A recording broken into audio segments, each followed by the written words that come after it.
अब हमें वॉइस में हमें क्या ध्यान रखना है कि हमें एक तो सब्जेक्ट और ये ऑब्जेक्ट, हमें ये ध्यान रखना है कि जब वॉइस चेंज करते हैं तो ये सब्जेक्ट ऑब्जेक्ट की जगह पे आता है और ऑब्जेक्ट सब्जेक्ट की जगह पे आता है। अब हमें ये देखना है कि हमारा जो सेंटेंस दिया है वो एक्टिव में है कि पैसिव में। तो हमें ये देखो, अब हम सब्जेक्ट के बाद हमारा जो वर्ब की परिस्थिति क्या है, तो कि भाई वर्ब हमारा V1 दिया है। V1 दिया है, इसका मतलब कि ये सिंपल प्रेजेंट टेंस में नंबर 1। सेकंड कि ये एक्टिव में है। अगर मान लो कि ये पैसिव में होता तो is kept, am kept, are kept, इस तरह से अगर होता, राइट। लेकिन यहाँ पे सिर्फ V1 दिया है, तो V1 दिया है, इसका मतलब कि सिंपल प्रेजेंट टेंस में एक्टिव फॉर्म में। अब हम इसका पैसिव बनाएंगे तो जो सब्जेक्ट है उसकी जगह पे कौन आ जाएगा, ऑब्जेक्ट। तो हम ये पैसिव बना रहे हैं, अ बुक, राइट। अब जो कीप है ना वो दो हिस्सों में बटेगा, is kept, am kept, are kept. तो अब बुक के साथ हम क्या बोलेंगे, इज, और ये कीप का थर्ड फॉर्म कौन है, kept. A book is kept. अच्छा, आई का क्या हो जाएगा, जब हम पैसिव बनाएंगे, ये हमारा एक्टिव में है और ये हमारा पैसिव में। जब हम पैसिव बनाएंगे तो आई का हो जाएगा बाय मी। तो यहाँ पे आई का क्या लिखेंगे, बाय मी। चलो अब नेक्स्ट। अब देखो ये सब्जेक्ट है और ये ऑब्जेक्ट है, सब्जेक्ट ऑब्जेक्ट। अब हमें क्या करना है कि भाई सब्जेक्ट के बाद V1 आया, V1 आया, इसका मतलब क्या है कि ये सिंपल प्रेजेंट टेंस एक्टिव में है। तो अब यहाँ पे हम क्या लिखेंगे, सब्जेक्ट की जगह पे आएगा हमारा फूड, राइट। ऑब्जेक्ट आ गया, राइट, सब्जेक्ट की जगह पे ऑब्जेक्ट आ गया। अब हमारा सिंपल प्रेजेंट टेंस है तो वो इज कुकड, एम कुकड या आर कुकड। अब फूड एक सिंगुलर नाउन है तो फूड के हम साथ क्या बोलेंगे, इज बोलेंगे।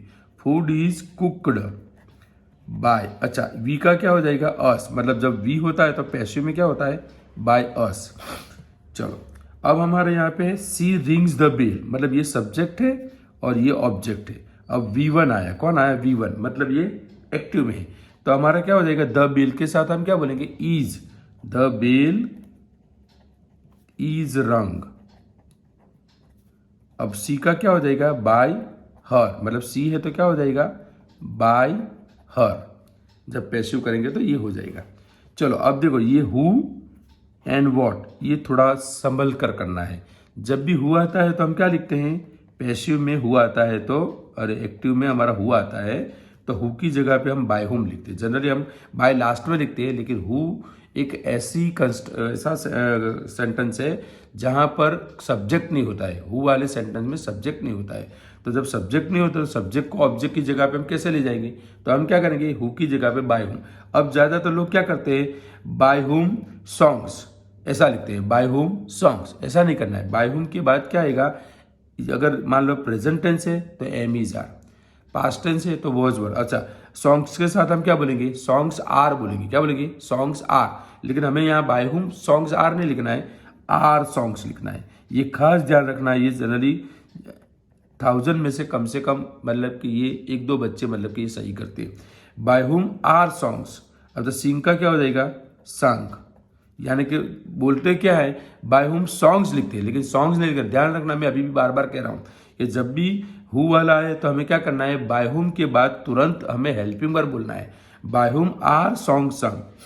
चलो वॉट से हम बनाएंगे तो अब वॉट वाले में हमें क्या याद रखना है कि अगर मान लो कि हमारा सिंपल प्रेजेंट टेंस है तो सीधा स्टार्ट करो वॉट इज। अगर सिंपल पास्ट टेंस है तो सीधा स्टार्ट करो वॉट वॉज। तो मैं यहाँ पे वॉट इज से स्टार्ट करूंगा। What is simple present tense था तो मैंने व्हाट इज किया, सिंपल पास्ट टेंस होता तो व्हाट वाज करता। अब सीधा थर्ड फॉर्म लिखो, सीधा third form, what is return. अब ही का क्या हो जाएगा, बाय हिम। ही का क्या हो जाएगा, बाय हिम। तो देखो ही का यहाँ पे आया बाय हिम, पैसिव बनाया तो बाय हिम। चलो अब हम यहाँ पे दे बॉट, सब्जेक्ट के बाद कौन आया, हमारा V2 आया। V2 आवे तो सिंपल पास्ट टेंस, तो दे की जगह पे कौन आएगा, वेजिटेबल्स। अब देखो ये पास्ट टेंस है तो वॉज वर आएगा, तो वेजिटेबल्स के साथ हम क्या बोलेंगे, वर। वेजिटेबल्स वर। थर्ड फॉर्म कौन है, बॉट का थर्ड फॉर्म बॉट ही है। Vegetables were bought by. अच्छा, दे का क्या हो जाएगा, देम। तो यहाँ पे बाय देम आएगा, क्या आएगा, बाय देम। ये हमने एक्टिव में जो सब्जेक्ट है वो पैसिव में क्या बनता है वो मैंने साइड पे बताया। चलो यू हो तो बाय यू, ईट हो तो बाय ईट। उम्मीद करता हूँ आपको समझ में आ गया होगा। अगर समझ में आ गया हो तो लाइक एंड शेयर करना ना भूलें। Thank you very much.